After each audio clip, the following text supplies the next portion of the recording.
رسوله الكريم أما بعد فأعوذ بالله من الشيطان الرجيم بسم الله الرحمن الرحيم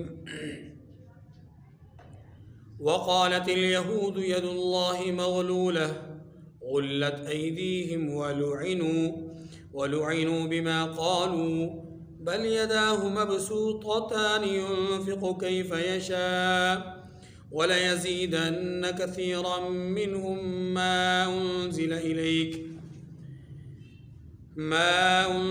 إليك من ربك طغيانا وكفرا وألقينا بينهم العداوة والبغضاء إلى يوم القيامة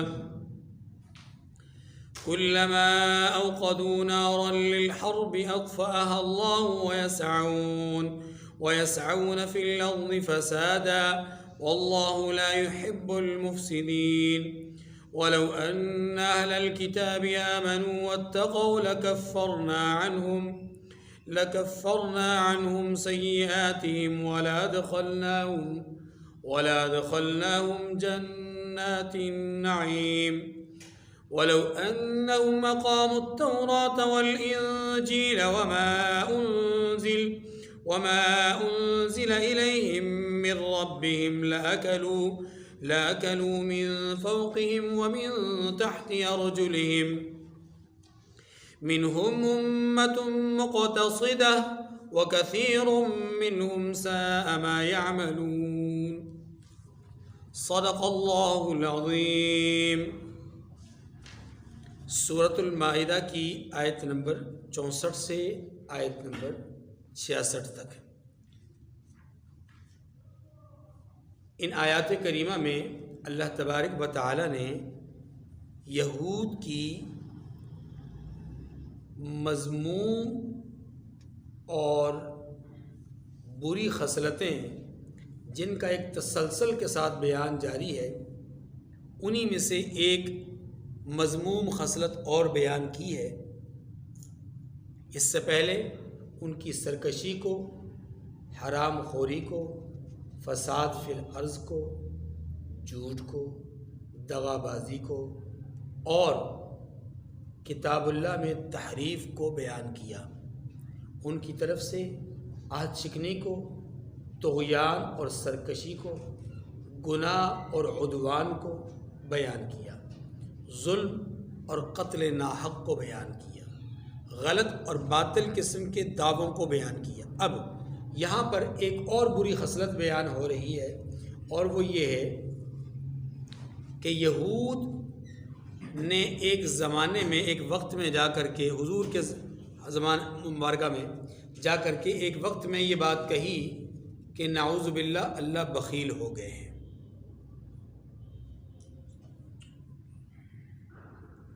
اب ہماری ضرورتوں کو پورا نہیں کرتا، اللہ بخیل ہو گیا ہے۔ حالانکہ اگر آپ قرآن پاک کا مطالعہ کریں تو قرآن پاک ہمیں یہ بتلاتا ہے کہ جب ان سے یہ کہا جاتا ہے اقرض اللہ قرضا حسنا، اللہ کو قرض حسنا دو، یا ان سے جب کہا جاتا تھا کہ رائے خدا میں خرچ کرو تو کیا کہتے تھے؟ ان اللہ فقیر ونحن اغنیاء، اللہ محتاج ہو گیا اور ہم غنی ہیں، اسی لیے تو ہم سے قرض حسنہ مانگ رہا ہے، اسی لیے تو اپنے راستے میں اپنے لیے خرچ کرنے کو کہہ رہا ہے۔ تو نعوذ باللہ وہ فقیر ہے، وہ جو ہے اپنا محتاج ہے اور ہم غنی ہیں۔ ایک وقت میں تو یہ گستاخی کی، یہ بے ادبی کی۔ اب جب حالات نے پلٹا کھایا اور ان کی معاشی حالت کمزور ہوئی، معاشی طور پہ بحران کا شکار ہوئے حضور کے زمانے میں، تو انہوں نے پینترا بدل دیا۔ پہلے کہہ رہے تھے اللہ فقیر ہم غنی، اب یہ کیا کہہ رہے؟ اب کہتے ہیں اللہ بخیل ہماری ضرورتوں کو پورا نہیں کر رہا۔ اللہ تعالیٰ نے اسی گستاخی اور بے ادبی کا یہاں پر ذکر فرمایا، اور پھر فرمایا کہ یہ گستاخی اور بے ادبی کرنے والے لوگ اگر یہ کام نہ کرتے بلکہ اللہ کی طرف سے نازل کردہ کتاب پر ایمان لاتے، اس کو قائم کرتے، تو ہم ان کے معاشی حالات کو بہتر کر دیتے۔ کیسے؟ آسمان سے رحمت کے دروازے کھول دیتے، زمین اپنے خزانے اگلنا شروع کر دیتی۔ لیکن انہوں نے ایمان قبول نہیں کیا، آسمانی کتاب کی ہدایات پر عمل نہیں کیا، اللہ کے احکامات کو پس پش ڈالا۔ نتیجہ کیا ہوا؟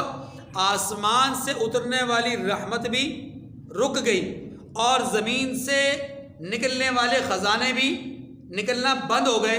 یوں ان کے معاشی حالات کیا ہو گئے؟ بدتر ہو گئے۔ تو گویا ان کے معاشی حالات کی بدتری اللہ کے بخل یا سخاوت پر اس کی وجہ نہیں، بلکہ ان کے معاشی حالات کی جو ابتری ہے، بدتری ہے یا برائی ہے، معاشی حالات کا جو برا ہونا ہے، وہ ان کے اعمال بد کا نتیجہ ہے۔ اعمال ٹھیک ہے، تو جیسے اعمال بد ہوں گے ویسے ہی اللہ کی طرف سے ان کے لیے کھچاؤ کا، تنگی کا، سختی کا معاملہ ہوگا۔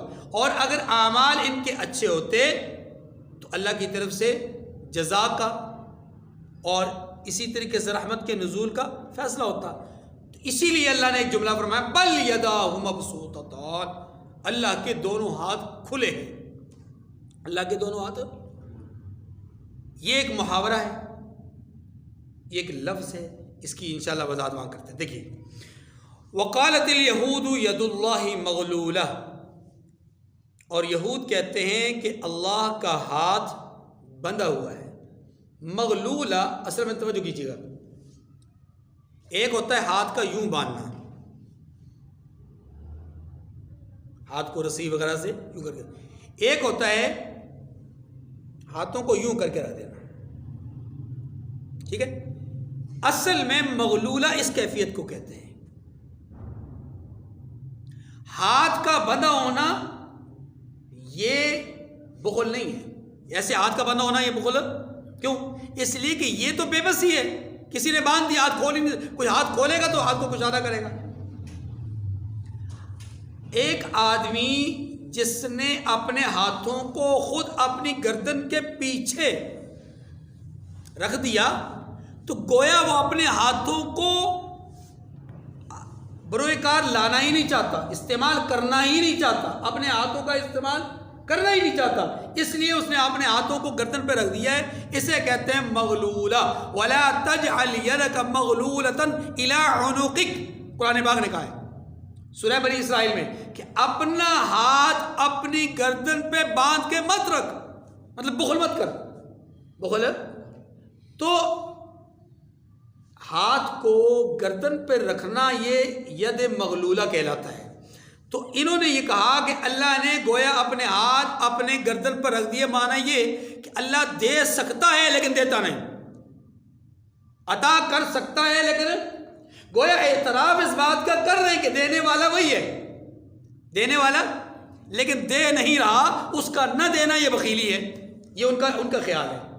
اللہ نے اس گستاخی اور بے ادبی کو دو طرح سے جواب دیا ہے، ایک الزامی جواب دیا ہے اور ایک حقیقی جواب۔ الزامی جواب کا مطلب ہوتا ہے جیسا انہوں نے کہا ویسا ہی جواب۔ اب وہ جواب کیا ہے؟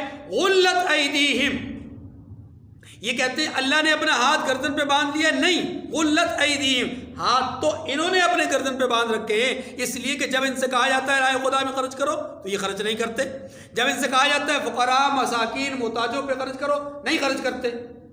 اس لیے اللہ نے اس بخیلی کی صفت کی وجہ سے لعنوا بما قالوا،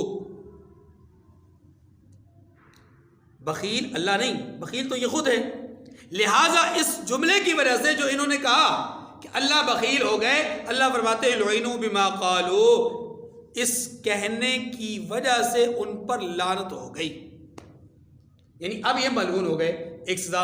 اب دوسری بات میں نے کہا کہ ایک حقیقی جواب ہے، اور وہ حقیقی جواب کیا ہے؟ بل یداہ مبسوطتان ينفق کیف یشاء، کہ اللہ بلکہ اس کے دونوں ہاتھ کھلے ہیں۔ یہ کہتے ہیں ایک اللہ کا ہاتھ بندہ ہے، اللہ فرماتے نہیں اس کے تو دونوں ہاتھ کھلے ہیں، یعنی اللہ کے تو دونوں ہاتھ، اللہ کے دونوں ہاتھ کھلے ہونے کا معنی کیا ہے؟ دیکھیے، پہلی بات یہ سمجھیے کہ قرآن پاک میں اللہ کے لیے کرسی کا لفظ استعمال ہوا، اللہ کے لیے ہاتھ کا لفظ استعمال ہوا، اللہ کے لیے پنڈلی کا لفظ استعمال ہوا، اللہ کے لیے کیا کہتے ہیں چلنے کا لفظ استعمال ہوا، وجاء ربک والملک صفا صفا، تیرا رب بھی آئے گا، فرشتے بھی آئیں گے۔ بھائی آنا تو اس کے لیے ہوتا ہے جو پہلے سے موجود نہ ہو، بات سمجھ نا؟ یہاں موجود نہیں آ گئے، وہاں موجود نہیں پہنچ گئے چلے گئے۔ لیکن اگر پہلے سے موجود ہو، اور اللہ تو ہر جگہ موجود ہے، اللہ تو ہر جگہ موجود ہے، پھر آنے کا کیا مطلب؟ اس بات کو ذرا سمجھیے، اللہ کے لیے ہاتھ کا، پاؤں کا، پنڈلی کا، کرسی کا، آنے کا، جانے کا جو لفظ استعمال ہوا، ان تمام الفاظ کے دونوں مطالب ہیں، ایک مجازی معنی اور ایک حقیقی معنی۔ اگر مجازی معنی مراد ہوں تو پھر ہر لفظ کا اپنا اپنا مفہوم ہوگا، جیسے بل یداہ مبسوطتان، اللہ کے دونوں ہاتھ کشادہ ہیں، کھلے ہیں۔ اس کا ایک معنی جو مفسرین نے کیا وہ یہ کیا ہے مجازی معنی، کہ اللہ کے دونوں ہاتھ کھلے ہونے کا معنی یہ ہے کہ اللہ ہی کے پاس اختیار ہے مہر تصدیق ثبت کرنے کا، مہر جزا دینے کا، اور اللہ ہی کے پاس اختیار ہے قہر عذاب میں مبتلا کرنے کا۔ عذاب دینا بھی اس کے اختیار میں اور جزا دینا بھی، گویا سزا اور جزا۔ بل یداہ مبسوطتانی، اس سے مراد دونوں ہاتھوں سے مراد سزا اور جزا ہے، کہ نیک اعمال کرنے والوں کو جزا اور برے اعمال کرنے والوں کو سزا دی جائے گی، اور اس کا اختیار کس کے پاس ہے؟ اللہ کے پاس ہے۔ وسع کرسیہ السماوات والارض، اس سے مراد وسع کرسیہ السماوات، اللہ کی کرسی سے مراد اللہ کے اختیارات، کہ اللہ کے اختیارات آسمان و زمین پر محیط ہیں۔ یہ مجازی معنی ہیں سارے۔ اور حقیقی معنی بھی اگر ہوں، حقیقی معنی بھی مراد ہوں کہ اللہ کے لیے ہاتھ ہیں، اللہ کے لیے پنڈلی ہے، اللہ کے لیے جو ہے وہ چلنا ہے، یا اللہ کے لیے کرسی ہے، اگر حقیقی معنی میں بھی مراد ہوں تو یاد رکھیے ان حقیقی معنی کا مطلب وہ نہیں ہوگا جو ہمارے ذہن میں کہ اللہ کے ایسے ہاتھ ہوں گے، ویسی کرسی ہوگی جیسی ہماری ہوتی ہے، ہاں جی، اللہ کا ویسا عرش ہوگا جیسا ہمارا ہوتا ہے تخت، ہاں جی، یا اللہ کے لیے ویسے چلنا ہوگا جیسے ہم چل کر، نہیں، ما یلیق بشانہ، جو اللہ کے شایان شان ہے، وہ اللہ ہی جانتے ہیں کہ اس کے ہاتھ کیسے ہیں، اللہ ہی جانتے ہیں کہ اس کی پنڈلیاں کیسی ہیں، اللہ ہی جانتے ہیں کہ اس کی کرسی کیسی ہے۔ ہمیں معلوم ہے، ہمارا کام الفاظ پر ایمان لانا، ہمارا کام کیا ہے؟ الفاظ پر، یہ الفاظ کہلاتے ہیں متشابہات۔ یہ الفاظ کیا کہلاتے ہیں؟ متشابہات کے معانی کو تلاش کرنا، متشابہات کے معانی کو تلاش کرنے کے در پہ ہونا، اس کے پیچھے پڑ جانا، اور اس کے لا محالہ کسی نہ کسی معنی کو نتیجتاً ثابت کرنے کی کوشش کرنا، یہ دائرہ انسانیت سے باہر ہے۔ اگر کوئی آدمی ایسی کوشش کرتا ہے تو وہ گویا قرآن پاک کی اپنا جو قرآن پاک کا جو مقصد ہے اس مقصد کو پائمال کر رہا ہے، کیونکہ اللہ اور اس کے رسول نے واضح طور پہ آیات متشابہات کے کوئی معنی بیان نہیں کیے۔ اس لیے سورہ آل عمران میں ہم نے پڑھا، اللہ پاک فرماتے ہیں جو راسخ العقیدہ لوگ ہوتے ہیں وہ آیات متشابہات کے پیچھے نہیں پڑتے، وہ کہتے ہیں یہ کس کی طرف سے ہے؟ اللہ کی طرف سے۔ اور جن لوگوں کے دلوں میں کجی ہوتی ہے، ٹیڑھ پن ہوتا ہے، ہاں جی، کچھ نہ کچھ فساد پھر عرض میں مبتلا ہونا چاہتے ہیں، تو وہ پھر اس طرح کی آیات کو ڈھونڈتے ہیں اور پھر ان کے معانی اور مطالب میں ہیر پھیر کر کے لوگوں کو ورغلانے کی کوشش کرتے، کہتے ہیں دیکھیں جی اللہ تو ہر جگہ موجود نہیں ہو سکتے۔ بھائی کیسے؟ یہ عقیدہ آپ نے کہاں سے لیا؟ کہتے ہیں وجاء ربک والملک صفا صفا، کہ آپ کا رب اور فرشتے آئے، تو دیکھیں رب کا آنا بتلا رہا ہے کہ پہلے رب نہیں تھے، وہاں پر رب، یہ دیکھیں یہ معنی اور مطلب یہ ہم نے خود سے اخذ کر لی ہے، ہم نے خود سے اپنا معنی پہنا دیا، ورنہ اس کا معنی یہ نہیں ہے۔ اس کا معنی یہی ہے کہ اللہ اپنی قدرت اور اپنی طاقت اور اپنی قوت اور اپنے اختیارات کو ظاہر فرمائیں گے، ٹھیک ہے۔ بل یداہ مبسوطتان، فرمایا اس کے دونوں ہاتھ کشادہ ہیں سزا اور جزا کے اعتبار سے، یا حقیقتاً اس کے دونوں ہاتھ کھلے ہیں، لیکن ہاتھ کون سے ہیں؟ ما یلیق بشانہ، پھر اس میں دائیں اور بائیں کی کیفیت ہمیں معلوم نہیں، دائیں اور بائیں کی کیفیت ہمیں معلوم نہیں۔ ينفق کیف یشاء، دونوں ہاتھ کھلے ہیں، وہ جس طرح چاہے اور جتنا چاہتا ہے خرچ کرتا ہے، اس کے لیے کوئی روک ٹوک نہیں۔ اچھا جی آگے، وَلَا يَزِيدَنَّ كَثِيرًا مِّنْهُمْ مَا أُنزِلَ إِلَيْكَ مِن رَّبِّكَ طُغْيَانًا وَكُفْرًا، اور اے محبوب یہ کتاب جو آپ کے پاس آپ کے پروردگار کی طرف سے نازل ہوئی ہے، اس سے ان میں سے اکثر کی شرارت اور انکار بڑھے گا۔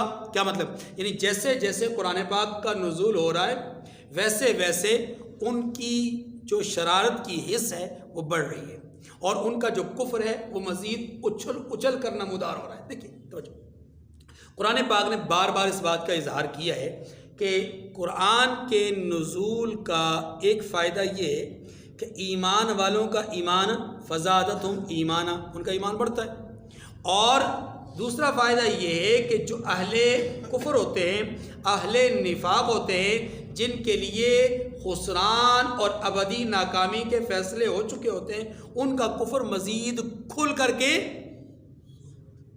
ظاہر ہوتا ہے۔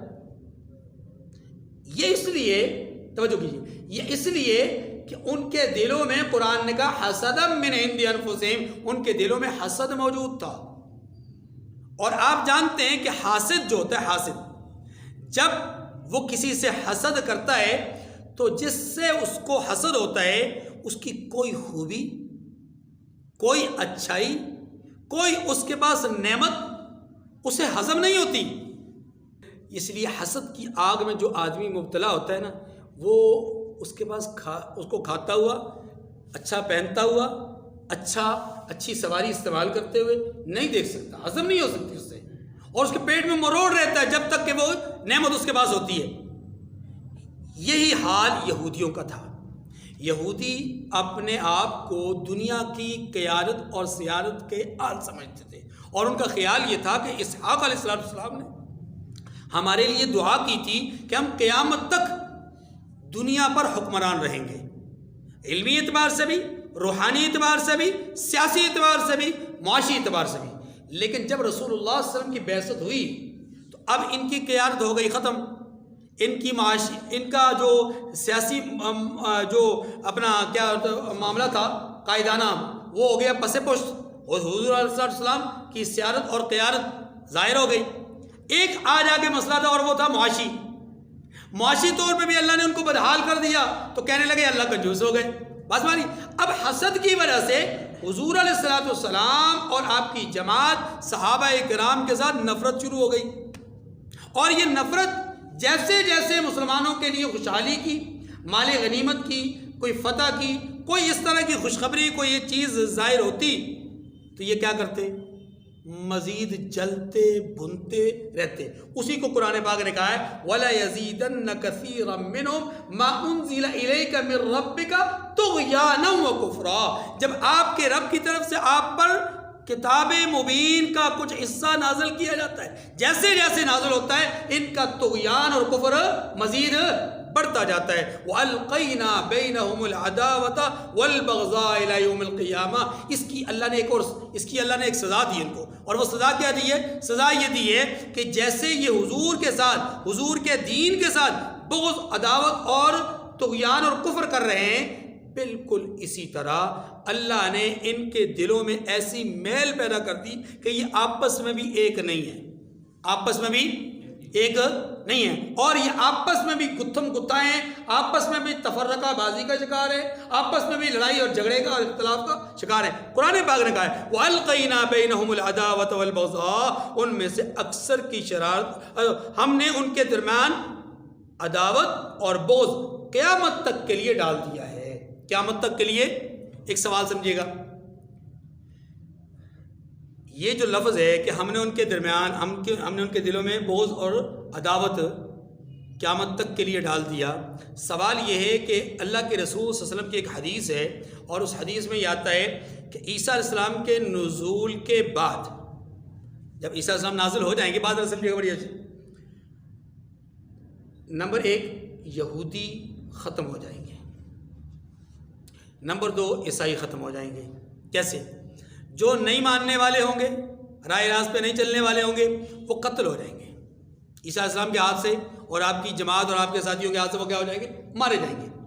صحیح حدیث میں آتا ہے کہ یہودی پتھر کے پیچھے چھپے گا تو پتھر مجاہد کو، مسلمان کو، عیسیٰ علیہ السلام کے ساتھ چلنے والے حضور کے امتی کو کہے گا کہ میرے پیچھے چھپائے یہودی.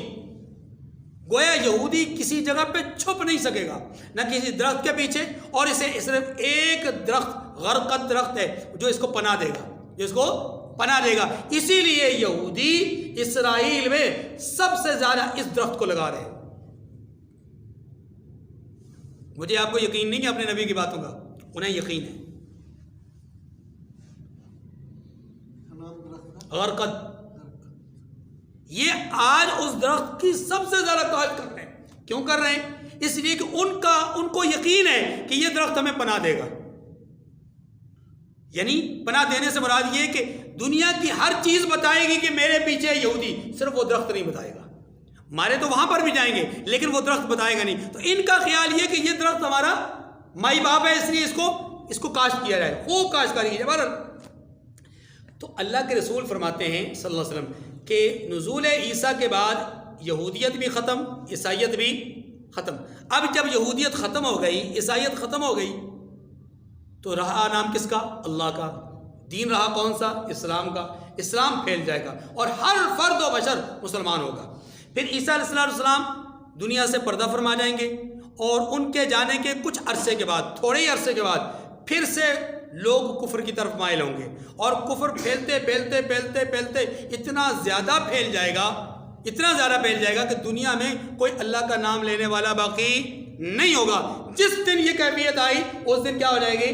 قیامت برپا ہوگی. اب سمجھیے جو سوال ہے، عیسیٰ علیہ السلام کے نازل ہونے کے بعد قیامت تک کے درمیان میں عیسائیت اور یہودیت نہیں ہے.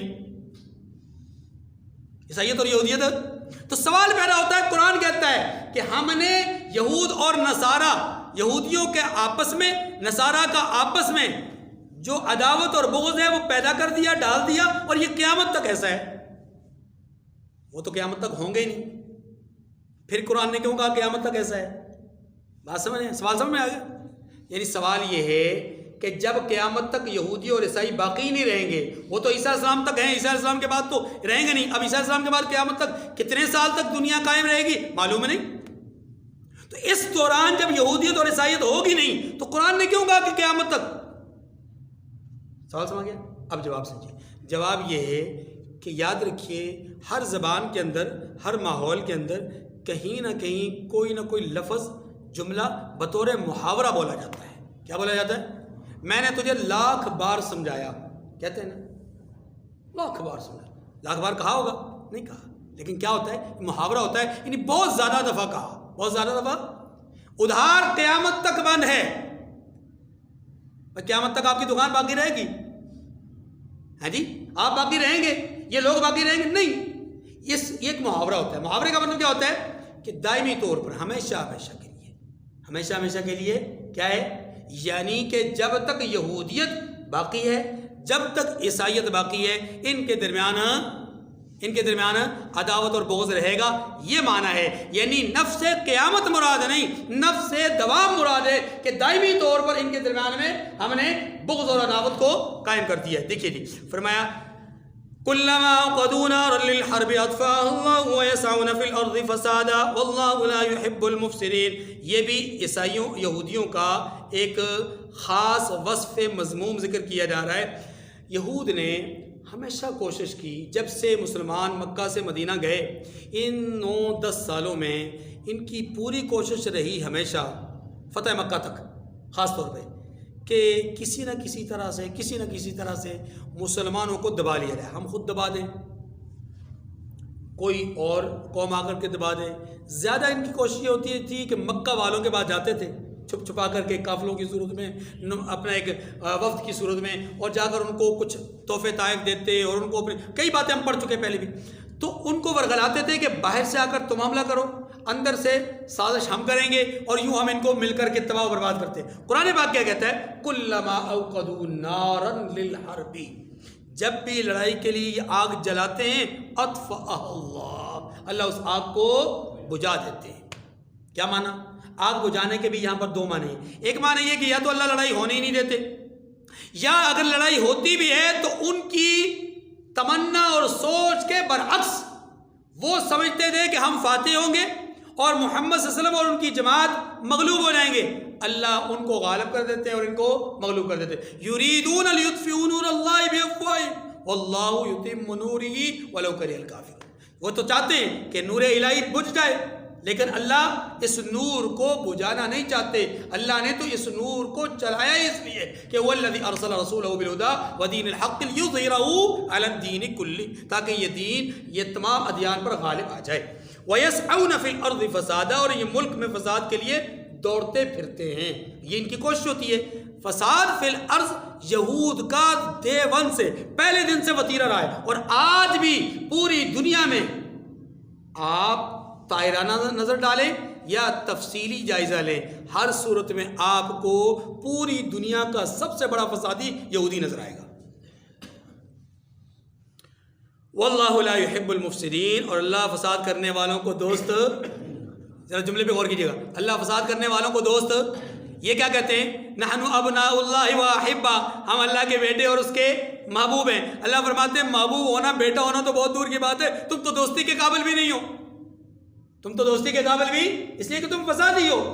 اچھا، اس سے ایک اور بات بھی سمجھا دی گئی، اور وہ یہ سمجھا دی گئی چونکہ پیچھے مسلمانوں کو کہا گیا کہ اے مسلمانوں اہل کتاب کو اپنا دوست نہ بناؤ، تو اسی بات کو یہاں پر بھی کہا گیا واللہ لا يحب المفسدین، یہ فسادی ہیں، انہیں اپنا دوست مت بنانا، کیونکہ اللہ پسند نہیں کرتا تو تم اللہ کے بندے ہو، تم بھی پسند نہ کرو. وَلَوْ أَنَّ أَهْلَ الْكِتَابِ آمَنُوا وَاتَّقَوْا لَكَفَّرْنَا عَنْهُمْ سَيِّئَاتِهِمْ وَلَأَدْخَلْنَاهُمْ جَنَّاتِ النَّعِيمِ. بڑی زبردست بات فرمایا، اور اگر اہل کتاب ایمان لاتے، پرہیزگاری کرتے، تو ہم ان سے ان کے گناہ مٹا دیتے اور ان کو نعمت کے باغوں میں داخل کر دیتے. پتہ یہ چلا کہ اللہ کی جو کتاب ہے یا اللہ کا جو دین ہے اس پر عمل کرنے کے نتیجے میں اللہ کی رحمتیں ملتی ہیں، اور اللہ کے دین سے کٹ جانے کے نتیجے میں اللہ کی رحمتوں سے انسان کیا ہو جاتا ہے؟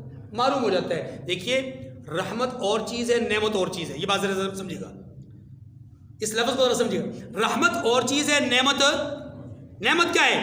نعمت ہے سواری، اچھی سے اچھی سواری نعمت ہے، اچھے سے اچھی خوراک کیا ہے؟ نعمت ہے، اچھی سے اچھی رہائش نعمت ہے، یعنی ساری چیزیں نعمت ہیں. اور نعمت اللہ کافر سے روکتے نہیں ہے. نعمت اللہ کافر سے کیا مطلب؟ نعمت کافر کو بھی ملتی ہے، لیکن یاد رکھیے رحمت کافر کو نہیں ملتی. رحمت کافر کو، رحمت کیا ہے؟ رحمت کہتے ہیں اطمینان قلب کو. رحمت کس کو کہتے ہیں؟ اطمینان قلب کو. اس لیے تھوڑا ملے زیادہ ملے، اچھے حالات ہوں یا بظاہر برے حالات، لیکن انسان اپنے رب کے حکم پر مطمئن ہو کر کے زندگی گزارے، اس کا نام ہے رحمت. اس کا نام کیا ہے؟ رحمت. فرمایا وَلَوْ أَنَّ أَهْلَ الْكِتَابِ آمَنُوا وَاتَّقَوْا، اگر یہ ایمان لاتے، پرہیزگاری اختیار کرتے تو دو قسم کی نعمتوں سے نوازتے. ایک ان کے گناہوں کو مٹا دیتے، دوسرا ان کو جنت کے باغات میں داخل کر دیتے. آگے فرمایا وَلَوْ أَنَّهُمْ أَقَامُوا التَّوْرَاةَ وَالْإِنْجِيلَ وَمَا أُنزِلَ إِلَيْهِمْ مِنْ رَبِّهِمْ لَأَكَلُوا مِنْ فَوْقِهِمْ وَمِنْ تَحْتِ أَرْجُلِهِمْ. فرمایا کہ اگر تو وہ تورات اور انجیل کو اور جو کتاب ان کے پروردگار سے کی طرف سے ان پر نازل ہوئی یعنی قرآن مجید کو مان لیتے، اس پر ایمان لے آتے، تو پھر کیا ہوتا؟ ہم ان کے اوپر سے ان پر رزق کی بارش کر دیتے، وَمِن تَحْتِ أَرْجُلِهِمْ، اور انہیں ان کے پاؤں کے نیچے سے کھلاتے یا وہ کھاتے. بات سمجھ آ رہی ہے؟ معلوم یہ ہوا کہ اللہ کی کتاب پر عمل کرنے کے نتیجے میں اوپر سے رحمت نازل ہوتی ہے، نیچے سے زمین اپنے خزانے اگلتی ہے. اور آپ جانتے ہیں کہ انسان کی بود باش اور ذریعہ معاش یا جو ذریعہ جسم ہے، جسم کے جو بڑھوتری کے ذرائع ہیں، وہ سارے کے سارے کہاں سے نکلتے ہیں؟ زمین سے. تو اللہ زمین کی پیداوار بڑھا دیتے اور آسمان سے رحمت کے دروازے کھول دیتے. منہم امۃ مقتصدہ، یہ قرآن کا ایک انصاف پسندانہ انداز ہے کہ قرآن پاک نے یہود کی مذمت بیان کی، لیکن ساتھ یہ بھی بتا دیا کہ سارے کے سارے یہودی اور سارے کے سارے عیسائی ایسے نہیں ہیں. کچھ ایسے ہیں کہ منہم امۃ مقتصدہ، جو میانہ روی اختیار کرتے ہیں، یعنی کچھ ایسے ہیں جو معتدل مزاج کے ہیں. وہ کثیر منہم ساء ما یعملون، اور بہت سے ایسے ہیں جن کے اعمال بہت برے ہیں. اگر ان آخری دو آیات پر ہم غور کریں تو ان آخری دو آیات کا مصداق اگرچہ یہود اور نصارہ ہے، لیکن اس وقت یہ آیات حقیقت میں اہل ایمان پر بھی صادق آ رہی ہیں کہ ہم نے بھی قرآن کو چھوڑ دیا، نبی کے فرمان کو چھوڑ دیا، تقوی پرہیزگاری چھوڑ دی، نتیجہ کیا ہوا؟ ہم بھی خسران اور ناکامی کا شکار ہو گئے۔ اللہ تعالیٰ مجھے اور آپ کو اپنے دین پر کی سمجھ نصیب فرمائے اور اس پر عمل کرنے کی توفیق نصیب فرمائے۔ وآخر الدعوانا ان الحمد للہ رب العالمین۔